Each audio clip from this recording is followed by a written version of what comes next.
Hello बच्चों, let's read the question. The question says, in a group of periodic table, the ionization enthalpy of elements generally decreases from top to bottom because option A में दे रखा है increase इन density, B में दे रखा है decrease in electronegativity, सी में दे रखा है increase in atomic radii and D में दे रखा है इंक्रीज इन न्यूक्लियर चार्ज। तो आइए बच्चों सॉल्व करें इसे एंड फर्स्ट ऑफ ऑल हम लोग देखते हैं कि कॉन्सेप्ट क्या है। की कॉन्सेप्ट तो बेसिकली क्वेश्चन आया बच्चों आयोनाइजेशन आयोनाइजेशन इंथैल्पी से। एंड आयोनाइजेशन इंथैल्पी क्या होता है बच्चों, हम लोग यहाँ पे बोल सकते हैं the amount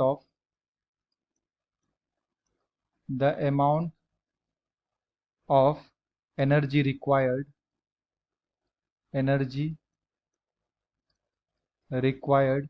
to remove an electron from outermost cell of an isolated gaseous atom। तो बेसिकली आयोनाइजेशन एनर्जी क्या होता है बच्चों, the amount of energy required to remove an electron from outermost shell of an isolated gaseous atom. तो अगर मेरे पास कोई gaseous atom है, लाइक ये हमारे पास कोई एटम है एम और ये गैसियस फॉर्म में है, तो इसके आउटर मोस्ट सेल से इलेक्ट्रॉन को हटाने के लिए जो भी एनर्जी हमें देना पड़ता है बच्चों, इसे हम लोग क्या बोलते हैं, आयोनाइजेशन एनर्जी। तो जब इससे इलेक्ट्रॉन हटा देंगे तो ये किस में कन्वर्ट हो जाएगा, कैटायन में कन्वर्ट हो जाएगा एंड साथ में हमें एक इलेक्ट्रॉन मिलेगा। ओके, तो इस यहाँ पे जो भी हमें एनर्जी देना पड़ता है उसे हम लोग क्या बोलते हैं बच्चों, आयोनाइजेशन एनर्जी।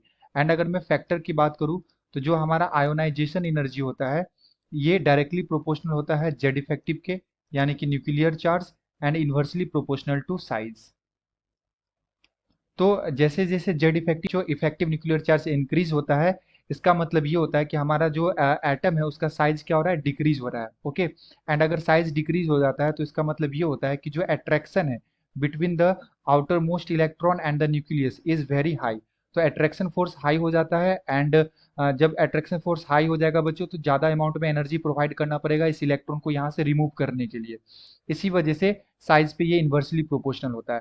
तो अगर हम लोग बच्चों टॉप से बॉटम मूव करते हैं ग्रुप के अंदर, ऊपर से जब नीचे आते हैं, तो बेसिकली क्या होता है, एटॉमिक रेडियस बढ़ता है। तो अगर ये मेरे पास पहला एटम है तो इसका साइज छोटा होगा, फिर इससे बड़ा साइज होता है, फिर इससे भी और ज़्यादा बड़ा होता है, और जो हमारे लास्ट वाले एलिमेंट्स होते हैं इसका साइज क्या होता है बच्चों, सबसे बड़ा होता है। तो जब ऊपर से नीचे आ रहे हैं तो बेसिकली क्या होता है, साइज इंक्रीज करता है। और अगर साइज इंक्रीज करेगा बच्चों तो attraction between the outer electron and the nucleus is decreases. तो अट्रैक्शन फोर्स क्या हो जाएगा, डिक्रीज हो जाएगा। डेट्स वाई आयोनाइजेशन एनर्जी भी क्या हो जाता है, यहाँ पे डिक्रीज हो जाता है। ठीक है, आयोनाइजेशन एनर्जी क्या हो जाता है बच्चों, यहाँ पे डिक्रीज हो जाता है जब साइज क्या होता है, इंक्रीज करता है। तो अगर मैं बच्चों यहाँ पे ऑप्शंस की बात करूँ तो ऑप्शन नंबर सी में दे रखा है increase in atomic radii, so the appropriate answer is option number C. I hope you will be understood it well. Best of luck, thank you.